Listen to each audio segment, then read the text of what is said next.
Veda, that is the only way. Veda आपके कान में पड़े, जब तक श्रुति आपके कान में नहीं पड़ेगी। और किससे? श्रोत्रिय सत्पुरुष के द्वारा श्रुति। अच्छा एक और बात सुनो, वेद पढ़ने की चीज नहीं है, ना ना ना, सुनने की चीज है।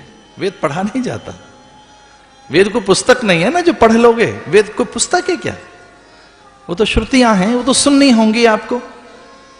वेद पुस्तक नहीं है, वो सुना जाएगा। तो सत्संग में सुनो उन्हें, वो विद्या है, उसे सुनो। पेयम पेयम श्रवण पुटके रामा नामाभिरामम, वो सुना जाएगा। इसे यज्ञ कहेंगे, देव पूजा, दान देना, संगतिकरण। और बलि हो गया वो। उसने ऐसे 100 क्रम पूरे कर लिए, उसने पूरी लगभग 100 साइकिल पूरी कर ली। एक में ही सब कुछ हो जाता है, पर गुरु ने कहा इसे 100 साइकिल पूरी करवानी है, एक नहीं। ये निशाचर है। एक में पता नहीं मन बदले ना बदले, फिर दूसरे में, तीसरे में, चौथे में, 5वें में। इसका अर्थ है एक बार यज्ञ नहीं, 100 टाइम्स करना। कि हमारे पूजा कब तक करनी होगी? लगभग 100 बार करो, यानी बहुत बार। कितने बार तीर्थ करने होंगे? 100 बार। कितनी कथा सुने? अरे 100 बार। तो उनके मुंह से 100 निकल गया। यह 7 बार पाठ कर कोई। हनुमान चालीसा कितना पढ़े? 7 माने 7 या शत माने 100? तो आलसी कहते हैं हमारा 7 लिखा है, 7 लिखा है इसमें तो। और पुरुषार्थी कहते हैं शत लिखा है, हमारा इसमें 100 लिखा है। अपने हिसाब से लोग निकाल लेते हैं अर्थ। यह 7 बार पाठ करे कोई, मैंने 7 करने हैं। हम उनसे कहते हैं ढंग से देखो क्या लिखा है उसमें। यह 7 बार पाठ कर कोई। शत माने 100। आलसी कहता है 7 लिखे हैं हमारा इसमें तो। गुरु ने कहा 7 नहीं करने। वैसे 7 ही यज्ञ पर्याप्त थे, 7 बहुत थे। सप्त दोष की निवृत्ति 7 में हो जाती, पर गुरु को लगा कि 7 नहीं, 100 करवाएंगे इससे, 100 टाइम्स कराएंगे इससे। ये करता रहे करता रहे करता रहे, एक ही चीज को रिपीट करता रहे। अच्छा, गुरु मंत्र का मतलब ये रिपीटेटिव रिपीटेटिव रिपीटेटिव। तो गुरु मंत्र माने क्या है? अब गुरु मंत्र के बाद शिष्य पूछता है गुरु जी से, गुरु जी कितना करना है? वो कहते हैं बिना संख्या के करते रहना। कितना? करते रहना करते रहना करते रहना। मतलब कितना? वो कहते हैं लगातार, निरंतर, बार बार, हर पल, हर घड़ी, सुबह सांझ, 8 याम, अबाध, अविच्छिन्न, निरंतर, सतत गति, ठहरने न पाए। ये मंत्र ही ले जाएगा ऊपर। 100 यज्ञ करने के बाद अंतःकरण निश्चल हो गया, निर्मल हो गया, और देवता निस्तेज हो गए। अरे द्वार पर भगवान पहुंच गए। अद्वितीय के गर्भ से पैदा हुआ वामन, और उन्हें तैयार कर लिया गया कि ये तो सच है कि इसने 100 यज्ञ पूरे कर लिए, 100 साइकिल कंप्लीट इसकी हो गई हैं, और ये सर्वस्व का अधिकारी बन गया है। फिर भी उसके साथ के जो लोग हैं वो तो जस के तस हैं। प्लोमा, वर्ष परवार, नमूच, उसकी पत्नी, पुत्री, सब तो वही हैं। कहीं ऐसा ना हो फिर उनसे कुछ अनर्थ करा लें। इसलिए वो समूची विद्या और बल उसका आप पर अधिकार हो। यज्ञ के बल का अधिकार विष्णु का है, यज्ञ का अधिकारी विष्णु है। यज्ञ हुआ विष्णु, यज्ञ माने विष्णु, यज्ञ माने जगन्नाथ। इसे जगन्नाथ ने कहा मैं स्वयं जाऊंगा, और भगवान उसके द्वार पर पहुंचे। एक इसका अर्थ यह भी है कि लगातार करते रहिए शुभ कर्म, और वो आपके द्वार पर पहुंचेगा, निश्चित रूप से वो आपके द्वार पर पहुंचेगा। भिक्षुक बनकर पहुंचे, याचक बनकर पहुंचे, दाता बनकर पहुंचे, दीन बनकर पहुंचे, मित्र बनकर पहुंचे। उसके उपाय बताएं, कौन से? विचार बनकर पहुंचेगा, संकल्प बनकर पहुंचेगा। आपके भीतर में संकल्प बन जाएगा, भगवदीय संकल्प, वो ईश्वरीय संकल्प बनकर वो स्वयं संकल्प में पैदा होगा, आपके विचार में पैदा होगा, आपकी भावनाओं में पैदा होगा। आप उदार बन जाएंगे। जब आप उदार बनने लगे, समझना मुझ में नारायण जग रहा है, मुझ में श्रीनाथ जग रहा है, मुझ में द्वारिकाधीश का जन्म हो रहा है। मनुष्य और उदार हो? कभी नहीं। आदमी और उदार कभी नहीं होता भाई। ऐसो को उदार जगमाए।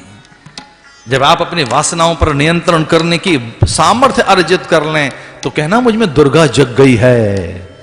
अब मेरी ईर्ष्या असूया का संहार होने लगा। धन्य है बलि का द्वार, जहां जगन्नाथ भिक्षुक बनकर है, विश्वंभर विश्वनियंता जगतपति, जहां ईश्वर द्वार पर हाथ पसारे खड़ा है। बलि ने कहा ये देखने में तो भिक्षुक लगता है, पर आप्तकाम है, अकाम है, पूर्ण काम है, निष्काम है। मुझे ऐसा क्यों लगता है कि ये सब कुछ मुझे सौंपने आया है, मुझसे कुछ लेने नहीं आया। वो स्वभावतः दाता है, दीन नहीं है, वो त्राता है, वो स्वामी है, वो तारणहार है, पालनहार है। कभी किसी सेठ से कहो भीख मांगने जाइए, सेठ को भीख मांगनी आती है। वो तो जगन्नाथ है, जगत सेठ है। तो बलि को लगा अब मेरा कल्याण हो जाएगा, और भगवान ने ऐसा ही कहा कि तेरे पुण्य के वशीभूत समूची देव सत्ता आज धरा पर उतर आई है। सनकादिक नारद आदि सब चकित हैं, विस्मित हैं, अचंभित हैं। स्वर्ग के सब देव, यम वरुण कुबेर इंद्र आदि, जो उपेंद्र हैं, वामन का नाम उपेंद्र भी है, अदिति से प्रकटे हैं, इसलिए स्वर्ग से वह संदेश लेकर आए कि समूचे स्वर्ग में हलचल है। तेरे पिता के समय तेरे पिता विरोचन और उसके पिता प्रहलाद और उनके भी पिता हिरण्याकश्यप और उनके पिता कश्यप बड़े बड़े अद्भुत यज्ञ किए। पीढ़ियों का वर्णन करने लगे भगवान। चकित हुआ बलि और कहा कि आप तो मेरी पूरी पीढ़ियों को जानते हैं। बता रहे थे तेरे पिता विरोचन, उसके पिता प्रहलाद, उनके पिता हिरण्याकश्यप और उनके भी पिता कश्यप और उनके भी पिता ब्रह्मा आदि, उन्होंने किस तरह से धरती पर लोक कल्याण किया है। मैं तो तेरी पूरी पीढ़ियों को जानता हूं। तो उन्होंने कहा महाराज आप ब्रह्मा तक जानते हैं तो क्या ब्रह्मा के पिता को भी जानते हैं? ब्रह्मा के पिता भगवान स्वयं हैं। तो भगवान ने कहा हम ब्रह्मा के पिता को भी जानते हैं, कि उसमें बड़ा भेद है, कोई ब्रह्मा के पिता को नहीं बता सका। भगवान ने कहा कोई नहीं बता सका होगा, हम तो दिखा सकते हैं। बताना तो बहुत अलग बात है। तू देख सकता है ब्रह्मा के पिता को। महाराज वो विद्या क्या है कि मैं ब्रह्मा के पिता को जान सकूं, जिसने जगती बनाई है, जो करतार है, जिसने धरती अंबर अग्नि जल वायु टिमटिमाते तारे और अनेक ब्रह्मांड रचे हैं। उसके बारे में आप बताने की बात नहीं, दिखाना भी चाहते हो। वो कौन सी विद्या है, वो कौन से मंत्र हैं, मैं कैसे जान सकूंगा उस परम सत्य को? तो बोले उस परम सत्य को जानने के लिए बस मुझे अपना आसन बिछाना है और थोड़ी सी पूजा करनी है, मैं यहीं से दिखा सकता हूं। ब्रह्मांड आदि के पिता ये लगाइए अपना आसन। बोले ये मेरा आसन, और मैं बड़ा स्वाभिमानी ब्राह्मण हूं, अपनी भूमि में ही आसन लगता है मेरा, तो गैर जमीन में नहीं, दूसरे की जगह पर नहीं। फिर यहां तो वैसे भी तेरी ये पुण्य स्वर्ग की कामना लेकर तू कर रहा है, छोटी सी क्षुद्र वासना, छोटी सी कामना, स्वर्ग पाने की भावना, इतनी छोटी सी कामना के लिए यज्ञ हो रहा है, और पाना चाहता है परम सत्य। इस स्थान पर जहां कामना के वशीभूत यज्ञ चल रहा है, पाना चाहता है निष्कामता को। झकझोर दिया भगवान ने उसके अंतःकरण को। तो महाराज फिर वो परम सत्य कैसे जाना जा सकता है कि मेरी भूमि में आसन लगे, और हां अभी तो मध्याह्न में कुछ पल रहते हैं, और तेरा वचन है कि याचक को खाली हाथ नहीं जाने दूंगा। तेने परम सत्य जानना हो, मैं अपना आसन लगा सकता हूं, तो मुझे 3 पग भूमि दान में दे दे, मेरी भूमि हो जाएगी, उस पर आसन लग जाएगा, तुझे परम सत्य मिल जाएगा। और बलि समझ गया था कि अब सब कुछ चला जाए, इहलोक परलोक के सुख चले जाएं, पर मुझे परम सत्ता मिले, परम सत्य मिले, मेरा जीवन धन्य हो। बलि समझ गया कि सामने नर नहीं है, नारायण है। ये बटुक ब्राह्मण नहीं है, ब्रह्म है। ये बटुक ब्राह्मण नहीं है, ये वामन नहीं है, ये तो ब्रह्म है। वो समझ गया कि ये ब्रह्म है, ये कोई साधक नहीं है, ये सिद्ध है, सत्यनारायण है। ना ना ना ना, ये कोई पंडित नहीं है। मैं इसे पंडित बाल समझ रहा हूं, पंडित का छोकरा ना ना, ये पंडितों का छोकरा नहीं, ये परमात्मा है। ये ब्राह्मण नहीं, ब्रह्म है। ये नर नहीं, नारायण है। ये जीव नहीं, ईश्वर है। इसलिए भले ही सब जाए मेरा। पुरोहित किसे कहते हैं? जो पीढ़ियों से रक्षा करे आपकी। तो पुरोहित शुक्राचार्य ने मना किया, आंखों ही आंखों में ऐसा मत करना, तेरा सब कुछ खो जाएगा। जो सामने जो खड़ा है बड़ा छली है, देखिए सब दे दिया भगवान ने। एक पग में समूची धरा और दूसरे में स्वर्ग भी माप लिया भगवान ने। एक पग में पूरी धरा, दूसरे में स्वर्ग। ये क्या है भाई? चिंतन में ऐसे बांधा जा सकता है, विचार में पूरे ब्रह्मांड को अपना बनाया जा सकता है। एक विचार में परिवार में बड़ा एक्सपेंशन किया जा सकता है। मैं इतना बड़ा हो सकता हूं, बड़ा हो सकता हूं। ये मेरी जाति, ये मेरा कुल, ये मेरा वंश, ये मेरी परंपरा। और बड़ा होना है, ये मेरा देश। अच्छा, और बड़ा होना है, ये मेरा ब्रह्मांड, ये मेरे सूरज, मेरा सूरज, हमारा चंदा, हम मनुष्य, हम जीव। कितना बड़ा होना चाहते हो? बड़े हो जाइए। अच्छा, छोटा होना है, अपनी जाति तक सिमट जाओ, अपने परिवार तक। परिवार में भी फिर अपने कमरे तक। ये उनका कमरा है, ये हमारा कमरा है। अमेरिका में तो 6 फीट का स्पेस चाहिए पति पत्नी को, उनको खूब स्पेस चाहिए। वो स्पेस, इधर स्पेस, इधर स्पेस। छोटे हो जाओ। कितना छोटा होना चाहते हो? विचार में बड़े हो सकते हो। कुछ लोग बहुत बड़े हो जाते हैं, बहुत छोटे हो जाते हैं। बहुत बड़े लोग दिखाएं, वो कहते हैं देखो वो हमारा स्टेशन है, वो तुम्हारा स्टेशन है। मेट्रो सिटी में से होता है, वो हमारा स्टेशन है। कितने बड़े हो गए आप? स्टेशन पर आते थोड़े छोटे हो गए। आप कहते हैं वो आपका प्लेटफॉर्म है, ये मेरा प्लेटफॉर्म है, छोटा साइज हो गया। फिर कहते हैं ये मेरी ट्रेन है, और भी छोटे हो गए। ट्रेन आई, कहते हैं ये मेरा डब्बा है, वो सारे डब्बे से मेरा क्या मतलब है? फिर मेरा डब्बा, और डब्बे में घुसते ही इतने छोटे हो गए, ये मेरी सीट है, मेरी सीट है। अपनी सीट तक सिमट गया। और उस पर कोई सामान तो रख कर देखे, उस पर कोई क्लेम तो करके देखे। आप कहते हैं मेरी सीट है। अब आपकी सीट आ गई है, सीट पे बैठ गया, कहते मेरी सीट है। अब वो पूरे ट्रेन से कोई लेना देना नहीं, और इतने आराम से छूट गया है प्लेटफॉर्म, वो याद भी नहीं आ रहा। वो स्टेशन, पूरे रेल यानी ट्रेन, खाली डब्बा। डब्बे से क्या मतलब है? अपनी सीट। और जब आपका डेस्टिनेशन आता है, जहां आपको उतरना है, अब बस अब कुछ रह गए आधा घंटा, तो तब आप दानी बनने की कोशिश करते हैं। लोकल लोगों से कहते हैं बैठ जाइए, कोई बात नहीं, मेरा बैग रख लो, आप भी बैठिए, बैठ जाइए। चैरिटी का मन करने लगता है, अब थोड़ा चैरिटी कर लेते हैं। बहुत दिन से चैरिटी नहीं की, हेल्प नहीं की लोगों की, तो हेल्प कर लेते हैं। लोकल्स को कहते हैं प्लीज बैठ। बहुत देर से बच्चा लिए खड़े, बैठ जाइए। वो कहते हैं नहीं नहीं, हमको तो यहीं उतरना है। कि वो तो हमको ही पता है, पर ये हमारी सीट अब लगभग खाली हो चुकी है। वो जो खाली हुई है वो पहले से रिजर्व है किसी और की। इस धरती पर कभी कोई खाली नहीं रहेगी जगह, पहले से रिजर्व है। आपका नाम उसी समय कट जाएगा नगर पालिका में, जब कपाल क्रिया होगी कोई दूसरा नाम लिख जाएगा, फिर तीसरा नाम आएगा, चौथा नाम आएगा। यहां कोई रहा है? कभी नहीं रहा कोई, यहां कोई नहीं रहा। यहां किसी की चर्चा है यहां तो कौन है जिनकी चर्चा है? येन बद्धो बलि राजा दानवेंद्रो महाबला तेन त्वां प्रतिबध्नामि रक्षे माचल माचल। येन बद्धो बलि राजा, जो बंध गया।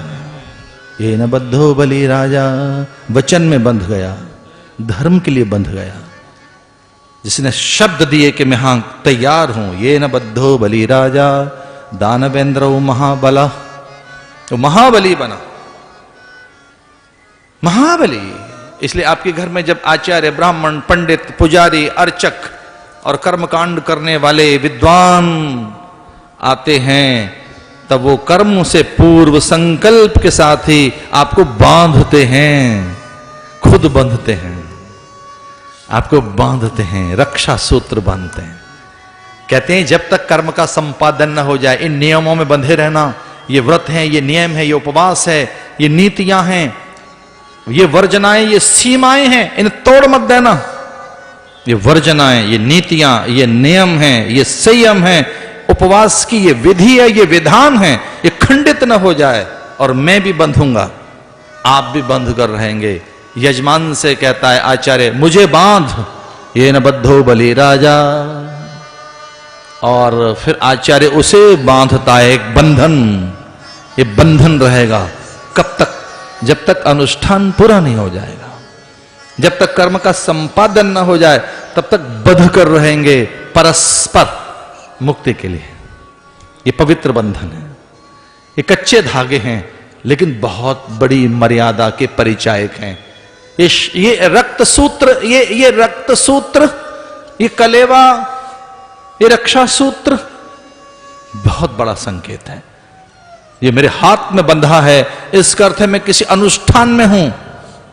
और जिस दिन आप मेरे हाथ में ये रक्षा सूत्र न देखें, समझ रहे ना स्वामी जी आजकल फ्रीलांसिंग कर रहे हैं, आजकल अनुष्ठान हाथ में नहीं है कोई।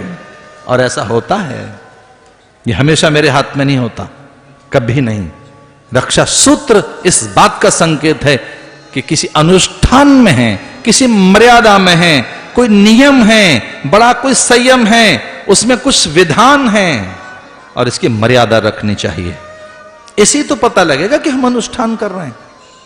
ये न बद्धो बलि राजा दानवेंद्रो महाबला तेन त्वां प्रतिबध्नामि रक्षे माचल माचल। और तभी से एक शब्द निकला, बलिहार, बलिदान, बले बले जाऊं, बलैया लूं।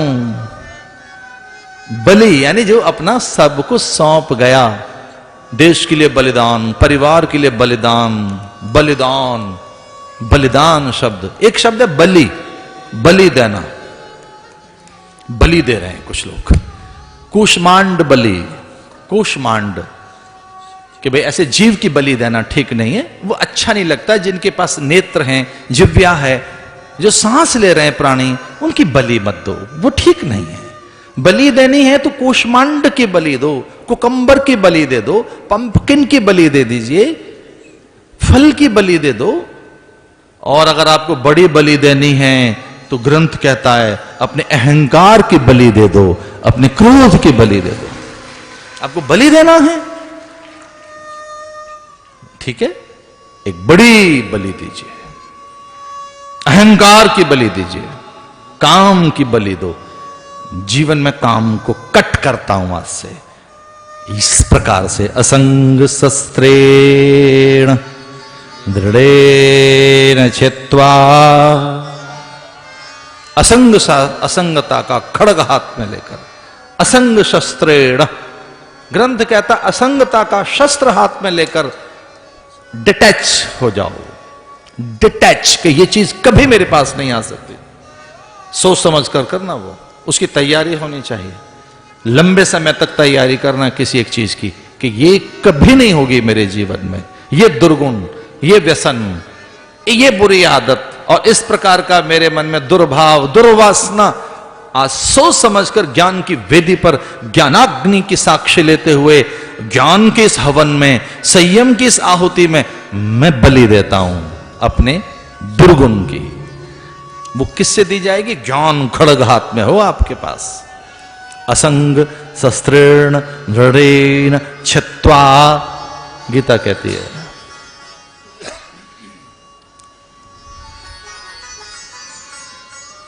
इसलिए सब कुछ पा लिया बलि ने। इहलोक परलोक में सुख पैदा हो गया। वो 8वें मनमंत्र के स्वामी बनकर आएंगे, पाताल में उनको भेज दिया। तल, अतल, वितल, सुतल, तलातल, रसातल, इस प्रकार से लोकों की कल्पना की गई। मुझे हृदय से क्षमा करना, अगर हम पाताल को समझें कि वो पाताल कहां होगा, तो जो तल अतल वितल सुतल के हिसाब से पाताल जो आता है भौगोलिक ढंग से, तो वो संयोग से अमेरिका आता है पाताल। उस तरह से देखा जाए तो वो ऐसे नीचे आता है। तो कितनी कितनी वहां समृद्धि है, कितनी चमत्कृत कर देने वाली वहां पर समृद्धि है। किस प्रकार का भौतिकीय वहां आकर्षण है, किस प्रकार का वहां पर वैभव है, किस प्रकार से सूचना की तकनीक और संचार की क्रांति है, किस प्रकार से वहां मार्ग हैं बड़े बड़े अद्भुत। एक संत से मैंने कहा कि चमत्कृत कर देने वाला देश वो पाताल देश, जिसे आप पाताल बता रहे हैं। तो मुस्कुराकर कहने लगे स्वाभाविक है, बलि का देश है, स्वाभाविक है। लेकिन धीरे से मेरे कान में कहा संपदा तो है, आसुरी है। मैंने कहा ऐसा ना करो, मतलब संपदा में भी कैटेगराइज कर रहे हैं आप, तो ऐसे डिफरेंशिएट मत करिए, ठीक नहीं है। बोले नहीं है, आसुरी है। मैंने कहा इसका अर्थ क्या है? बोले वो संपदा देह धरातल तक रखती है, इंद्रियों के धरातल तक, आत्मा में छलांग लगाना नहीं सिखाते, वहीं तक रखते हैं। और बोले अगर वो छलांग लगानी सीख जाएं तो उनसे बड़ा बलि कोई हो सकता है? और वो तभी लगा सकता है व्यक्ति ऐसी छलांग जब भोग के शिखर को छू ले। जिसने भोग का शिखर नहीं छुआ, जिसके सामने भोग फीके नहीं पड़ गए, जिसने सांसारिकता को नहीं जीत लिया है, जिसने बड़ी वस्तुओं को जान नहीं लिया है, उनको छोड़ेगा कैसे? तभी तो त्यागोगे जब भोग लोगे, पता तो लगे कि वो अलौने हैं, फीके हैं, निस्सार हैं, सारहीन हैं, परिणाम में वो नहीं है जो दिखने में आ रहे थे। इसलिए निंदा न करें, संपदा है पर वो देह धरातल तक रखती है। और कदाचित उस संपदा के व्यामोह से मुक्त होकर चेतना सत्य को पाना चाहे तो ये बड़ी बड़ी बात कही गई शास्त्रों में कि वही ज्ञानी बने हैं जिन्होंने भोग के शिखर को छोड़ा है। वो आदिनाथ भगवान, प्रथम तीर्थंकर भगवान ऋषभ देव पूरी धरती का सुख त्यागा, पहले भोगा फिर त्यागा। पूरी धरती का स्वामी ऋषभ देव, तभी तो सन्यास निखरा, तभी तो पैदा हुआ। वो 24वां तीर्थंकर महावीर वर्धमान, जिधर निकल जाते माटी सोना बन जाती, बादलों से वैभव बरसता। वर्धमान में वृद्धि, वर्धमान क्यों नाम रखा? वृद्धि, हर चीज में वृद्धि हो रही है, दुगुनी तिगुनी चौगुनी चीजें मल्टीपल होती उनके जन्म के साथ ही। तो इतनी वृद्धि, इतना वैभव जिसने देखा हो तभी तो वो वीतराग बनेगा। और एक छोटी सी बात हौले से धीमे से कहते हुए कि जिसने इतने राग नहीं देखे वो वीतराग नहीं बन सकता। इतने जिसने भोग नहीं देखे हों वो छूट गए। इसका अर्थ है भोग में सुख होता, उस वृद्धि में, उस वैभव में, तो बुद्ध से घर न छूटता, वो राम से अयोध्या न छूटती, कृष्ण से द्वारिका न छूटती। वो वैभव का शिखर जिन्होंने छोड़ा है उन्हें ही कुछ मिला है। नवम स्कंध में चलते हैं, जिसके लिए सुखदेव मुनि अपनी व्यवस्था प्रकट करते हैं। कभी कभी संत बड़ी मजबूरी दिखाते हैं, कभी संतों की मजबूरी देखो, सुखदेव की मजबूरी देखिए, व्यवस्था देखिए। सुखदेव क्या कहते हैं कि जो नवम स्कंद की कथाएं हैं वो 100 साल तक कहीं जाएं तो पूरी नहीं होंगी। श्रूयता मानवो वंशः प्राचुर्येण परम तपः न शक्यते विस्तरतो वक्तुं वर्षशतैरपि। न शक्यते विस्तरतो वक्तुं वर्षशतैरपि। सुखदेव मुनि ने कहा, हे राजन, मैं 100 साल तक कथा कहूं तब ये नवम स्कंध की कथाएं पूरी नहीं होंगी। नवम स्कंध इस प्रकार का स्कंध है। मैं कथा सुनाना चाहूं इक्ष्वाकु प्रतापी सम्राटों की, कवि सुदुम्न नभग नाभाग शरियाती की, अंबरीश की, ऋषभ की, 24वें तीर्थंकर महावीर स्वामी तक की। अरे कौन इन्हें पूरी करेगा? खटवांग की, दीर्घदमा की, दीर्घबाहु की, अज की, दशरथ की, और उनके पुत्र राम की। कोई पूरी कर पाएगा कथा ये? खटवांग, दीर्घतम, दीर्घ बाहु और हरिश्चंद्र, भागीरथ जो गंगा ले आए, भागीरथ, दिलीप, अंशुमान, नभग, नाभाग, अंबरीश। अंबरीश एकादशी का व्रत करने वाले अंबरीश, बड़ा बल है एकादशी के व्रत में।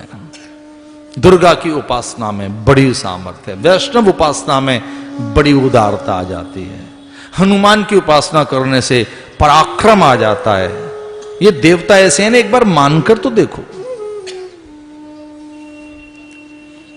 कवि सुदुम्न, सरियाती, नभगना, भाग, अंबरीश, दिलीप, अंशुमान, भागीरथ, खटवांग, दीर्घतमा, दीर्घबाहु, आज दशरथ और राम।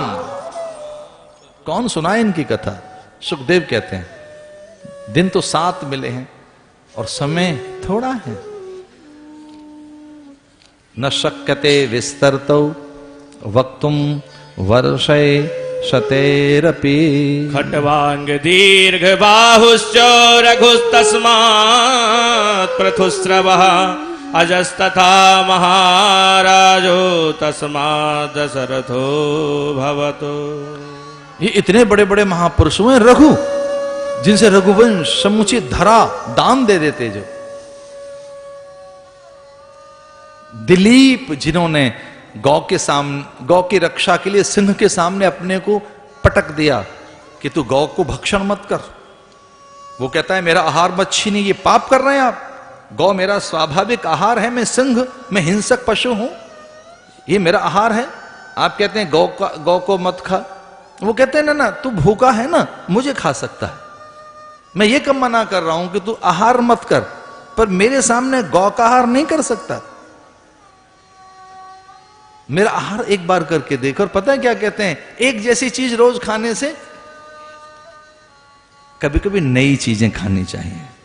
तो मेरा आहार तो देख, रक्त का मांस, मनुष्य का मांस तो चख कर देख, मनुष्य का रक्त तो पी कर देख। मेरे प्राण ले ले, गौ के मत लेना। मैं ऐसा कोई पाप नहीं करूंगा, तेरा भोजन नहीं छीनूंगा। सिंह में से धर्म प्रकट हो गया। धर्म ने कहा मैं तो तेरा परीक्षण कर रहा था, मैं तो तेरी परीक्षा ले रहा था। दिलीप, खटवांग, युद्ध के मैदान में गुरु भागे चले गए। वहां युद्ध के मैदान में गुरु को दौड़ते हुए देखा, गुरु भागे चले आ रहे हैं।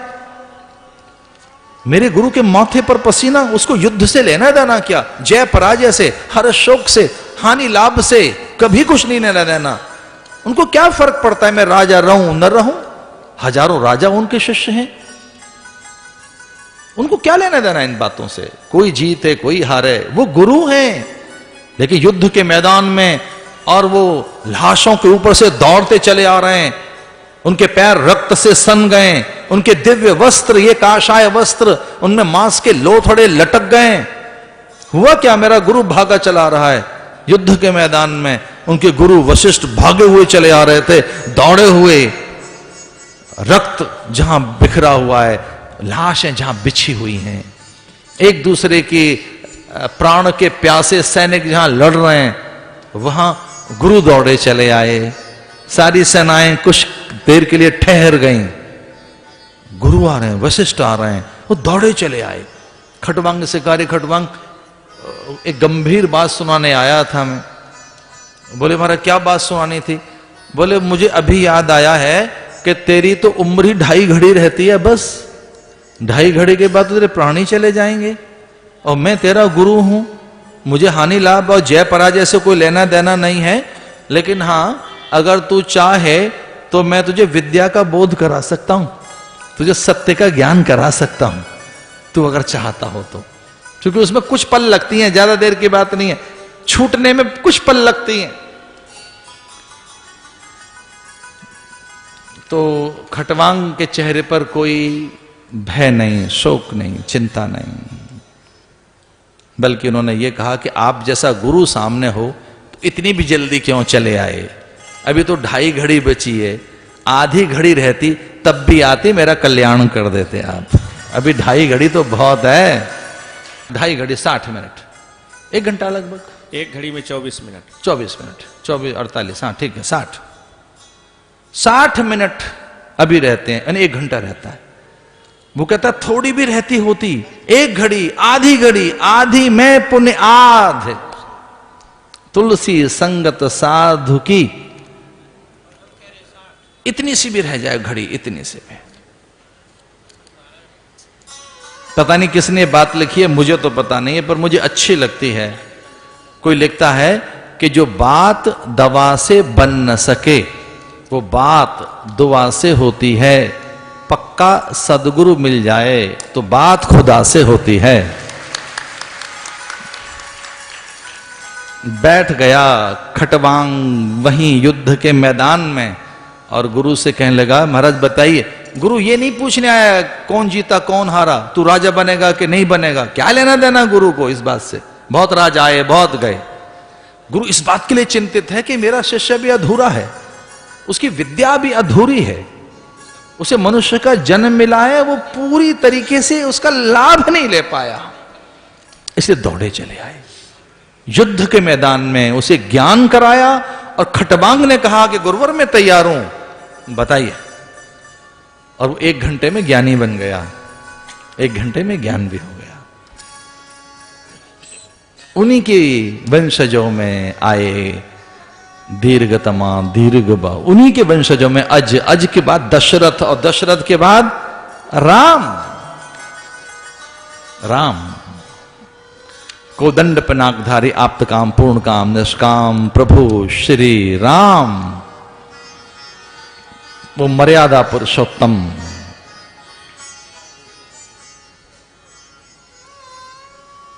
एक शब्द आया विशिल ब्लोअर, जो बताए कि कुछ ठीक नहीं हो रहा है, वो था एक राम के यहां।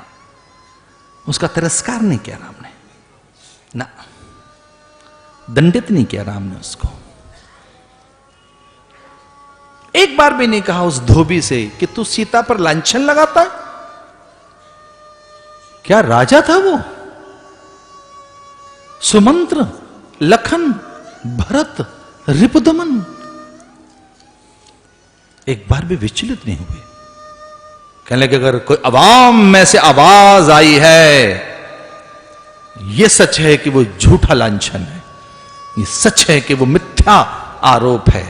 एक बहुत बड़ा सच ये है कि वो बड़ी कोई मूढ़ता पैदा हुई है, अवाम में से कोई एक आवाज आई है, एक कोई स्वर निकला है, वो भी पिछवाड़े से, महलों के पीछे से। हमें साधना करनी होगी लक्ष्मण, बड़ी साधना करनी होगी। छोड़कर अपनी भाभी को जंगलों में। सीता से कहा हम दोनों को चुनना होगा, अपने लिए जिए या अवाम के लिए जिए, अपने लिए जिए अयोध्या के लिए जिए। धोबी कोई एक स्वर देता है, क्रोना फूंसी करता है, धोबी कुछ कह रहा है।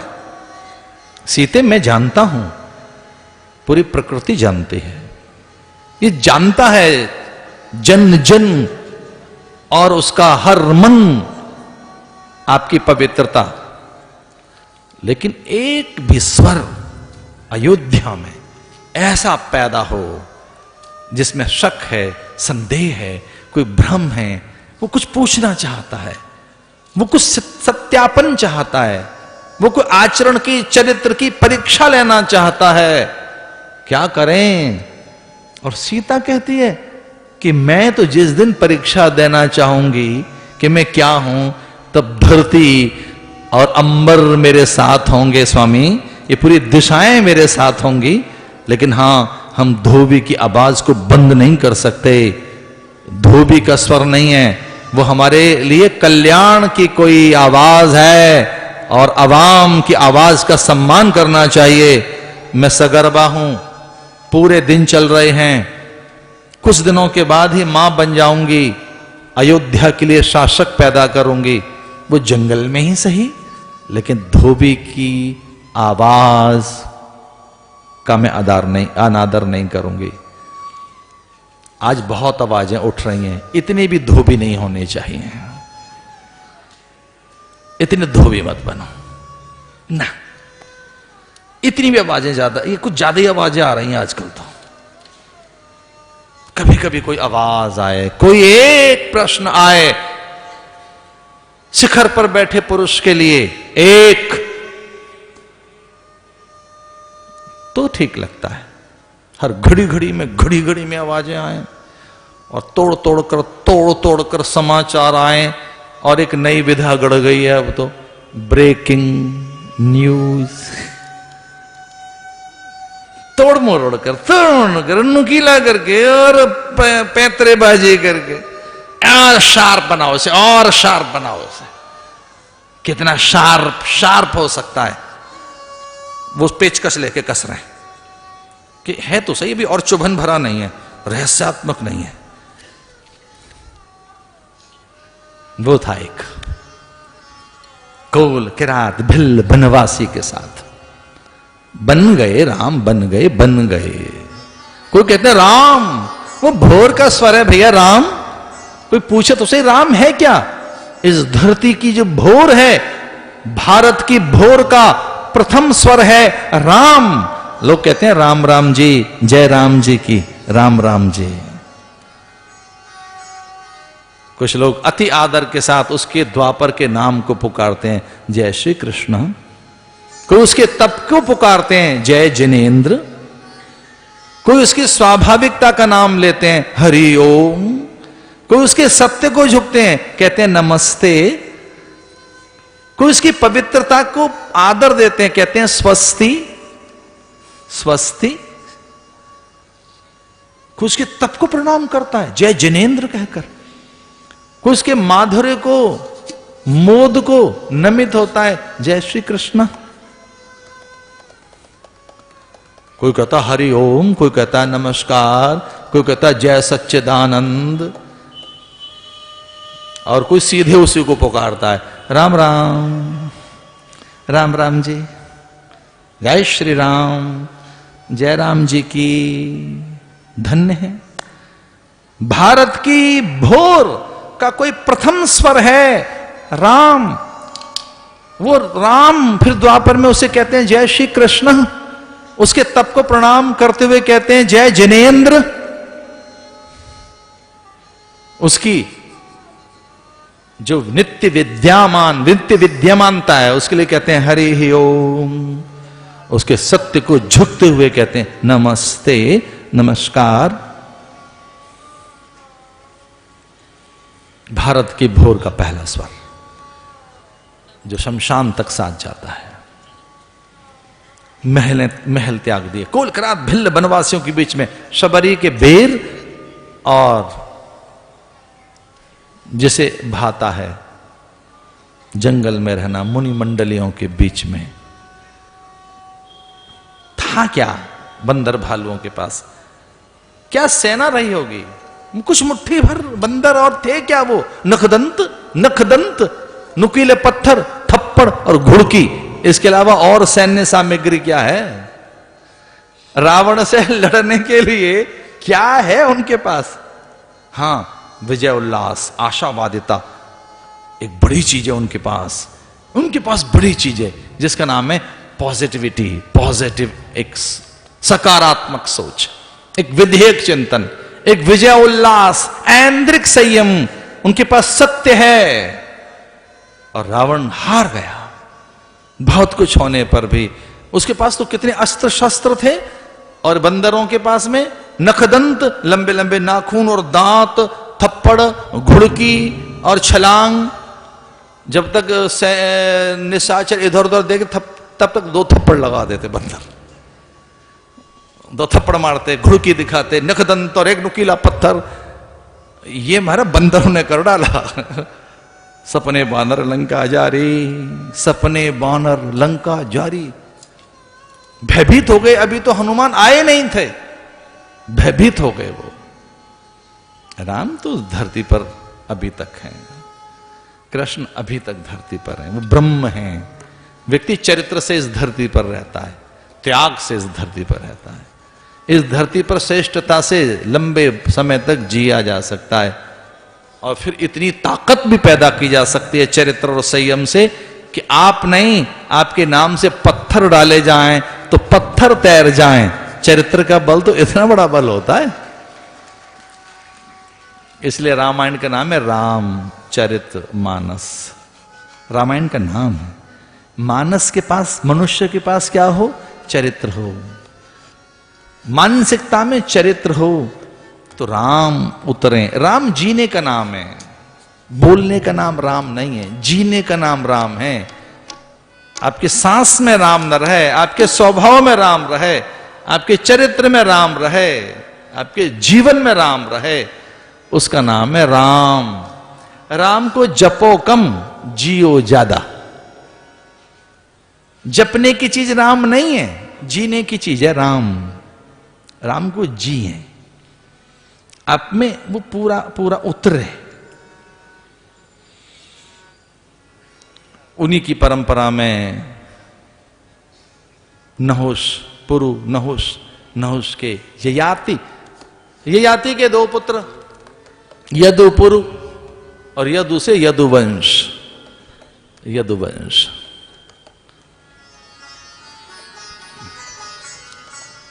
अथातः श्रूयतां राजन् वंशः सोमस्य पावनः यस्मिन्नैलादयो भूपा कीर्त्यन्तो पुण्डरीकीर्तयः। अथात श्रूयतां राजन् वंश सोमस्य पावनः। कोई कोई चीज पवित्र कर देती है। पवित्रता के लिए हम कई बार महापुरुषों का नाम लेते हैं। ओम अपवित्र पवित्रो वा सर्वावस्थागतोऽपि वः यः स्मरेत पुंडरीकाक्ष। जल हाथ में लेकर बाह्यांतर शुचिता, बाह्यांतर शुद्धि के लिए भगवान का नाम लेते हैं। अभी स्नान करके आए फिर भी आचमन कर रहे हैं। ओम अपवित्र पवित्रो वा, जल छिड़क रहे हैं। ओम पुनंतु देवजनामां पुनंतु मनसा धिया पुनंतु विश्वाभूतानि जात वेद पुनेहमां। किन्हीं किन्हीं का नाम पवित्र कर देता है, स्फूर्ति लाता है। वंश सौमस्य पावनः। सुखदेव मुनि ने कहा, हे राजन, अब मैं कथा शुरू करता हूं। पवित्रता जिससे विकसित होगी, वैराग्य जिससे जगेगा, आनंद जिससे उत्पन्न होगा, तेरे जीवन की सिद्धि हो जाएगी। अब कथा सुन। तो परीक्षित ने कहा, गुरुवर, हे मुनिवर, हे यतिवर, अब तक क्या सुनाते रहे? बोले, अब तक तो मैं कथा की तैयारी कर रहा था।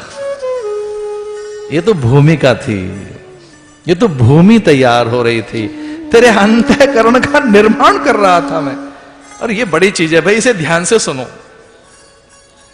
एक साधन का चरण कौन सा कहलाता है? अंतःकरण का निर्माण। बहुत लंबे समय के बाद इस योग्य अंतःकरण बनता है कि हम साधन कर सकें, जप कर सकें, विद्या का अभ्यास कर सकें और हम यज्ञ आदि, मंत्र आदि के मर्म को जान सकें। जो पहला चरण है वो निर्माण है, अंतःकरण का निर्माण, मानसिकता बनाना, पूरी मेंटालिटी तैयार करना।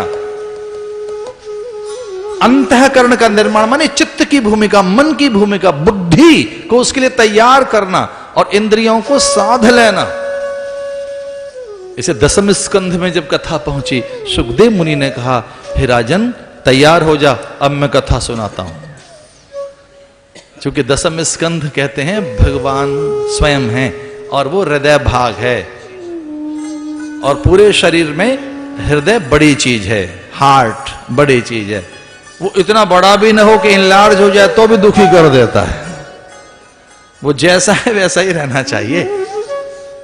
एक बहुत पुरानी बात, लक्ष्मण झूला पर एक महात्मा मुझे मिले, थोड़ा दर्द था उन्हें, पहली बार मैंने देखा दर्द में है। मैंने पूछा, हमारा क्या हो रहा है? आपको तो मैंने कभी ऐसा नहीं देखा। बोले, डॉक्टर आजकल ऐसा कह रहे हैं कि मेरा हृदय विशाल हो गया है। मेरा हृदय बड़ा हो गया है। हृदय की विशालता में तो कुछ और होना चाहिए, पता नहीं दर्द क्यों आ गया है। वो अपनी बीमारी को भी इस ढंग से बता रहे थे। ये महात्माओं के ढंग हैं। बोले ठाकुर ने मुझ पर बड़ी कृपा की है। हमने क्या हो गया? बोले अपने जैसा हृदय बना दिया है मेरा, उसका ही विशाल है, मेरा ही विशाल कर दिया है। ठाकुर का हार्ट बड़ा है, मेरा भी बड़ा कर दिया है। बीमारी में किस तरह से सहज रहें। भागवत में दशम स्कंद हृदय भाग है, ये प्राण है, ये चेतना है। दशम स्कंद जिसमें लीला आती है, लैलम लायते लीला। इसलिए विशेष तौर से दशम स्कंद ध्यान से सुनना चाहिए। यमुना का तट है जहां परमात्मा के आगमन की प्रतीक्षा है। तरिन तनुजा तट तमाल तरवर बहु छाए। तट तमाल, उस तट पर तमाल, पाकर रसाल, जम्बू, विशाल वट विटप, कदली कुंज और उन पर लटकती लताएं, कोकिल कागा, कपि, मरकट और गौओं के झुंड जहां प्रतीक्षा कर रहे हैं। एक साधन गोपनीय, धीरे धीरे धीरे। दो जगह साधन, एक जगह गोपनीय साधन, एक प्रकट हो गया साधन। एक का तप उजागर हो गया, एक के तप का डंका बज गया, एक के तप ने धूम दिगंत में पैदा कर दी। इही लोक परलोक में अनुगूंज, इही लोक परलोक में धूम मच गई। देवकी कृष्ण की मां बनेगी। इसलिए रमा ब्रह्माणी रुद्राणी सच इंदिरा और सुरबालाएं अप्सराएं झुंड बनाकर अकेली जाएंगी, पहचान ले जाएंगे। रल मिलकर चलो और एक दूसरे को बचा लेना, वहां पहचान में ना आ जाए।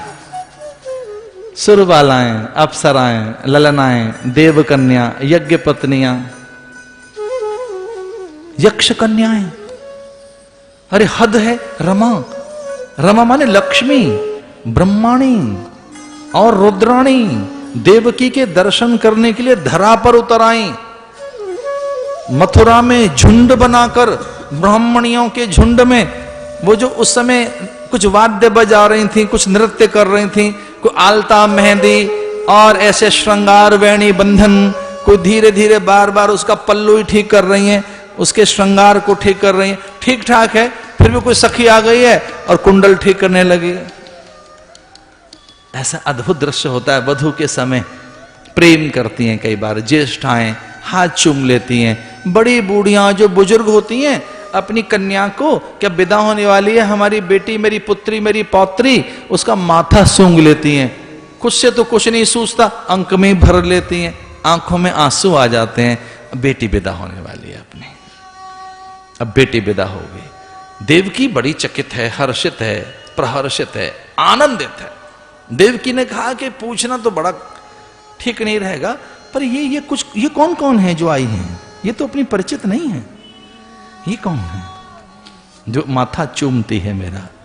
जो माथा चूम रही हैं वो पार्वती आशीष दे रही हैं। धन्य है देवकी तो, जो हाथ पर चुम्बन जड़ देती हैं और बार बार हाथों को सहला रही हैं और चुपके से ये भी देखना चाहती हैं कि इसके हाथ की वो कौन सी रेखा है जो इसे परमात्मा की मां बनने का गौरव प्रदान कर रही है।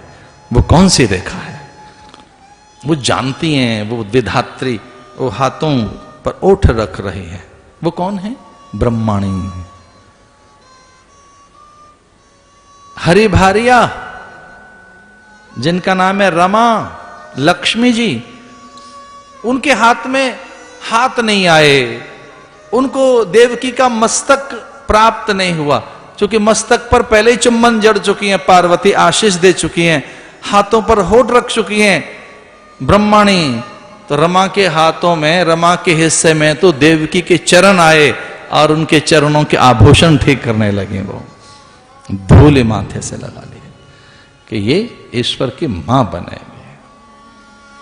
एक इसका अर्थ ये भी है कि अगर अच्छे कर्म करते रहोगे तो देवता संकेत देने आएंगे। बार बार गुरु संत यज्ञ सत्संग तीर्थ ग्रंथ आपके जीवन में आए अनायास, तो समझना कि ठीक रास्ते पे चल रहे हैं आप, वो ठीक मार्ग है। महाजनो ये न गत सपंथा, महाजनों, महज्जनों को फॉलो कीजिए, उनको फॉलो कीजिए। जिसके आगमन की आहट सुनकर अनुचरियां अचेत हो जाती हों, उसका नाम था कंस। जिसके आगमन की आहट से न केवल अचेत होती, निस्तेज हो जाती, भयभीत हो जाती, उसका नाम कंस। कंस को धकेल कर नौकरानी अनुचरियों ने कहा कि देवकी का भी श्रृंगार हो रहा है, कुछ पल में बाहर आएगी। आकाशवाणी हुई जब देवकी रथ में बैठ गई थी। देवकी को बहुत कुछ दिया था कंस ने, जो कुछ मथुरा में था, मूल्यवान, महनीय, सुंदर, अद्भुत, उदात्त, उत्कृष्ट। ये संस्कृति है हमारी। हम पुत्र के लिए न्यौछावर हो जाते हैं, बिछ जाते हैं, बिक जाता है आदमी बेटी के लिए। उसे लगता है कि बेटी अब विदा हो रही है, मैं भला ही नीलाम हो जाऊं, बेटी सुख से रहे। भारत का जो पिता है, भारत की जो मां है, वो संतति के सुख के लिए क्या क्या यत्न नहीं करते, संतान के सुख के लिए। भाई क्या नहीं करता बहन के लिए, सब कुछ सौंपने लगा। तब अनायास नभ के छोर से समूचे आकाश को हिलाती हुई, नभ को चीरती हुई, धरा को सुख पहुंचाती हुई एक वाणी उतर कर आई थी। आकाश से कोई एक आवाज आई थी जिसने पूरी धरती पर सुख पैदा कर दिया। ऋषि मुनि हर्षित हो गए, सबके सब आह्लादित हो गए, लेकिन एक था जो भयभीत हो गया था, कंस। अरे मूढ़, जिसे तू भगिनी कहता है, वो तेरे काल की जननी है।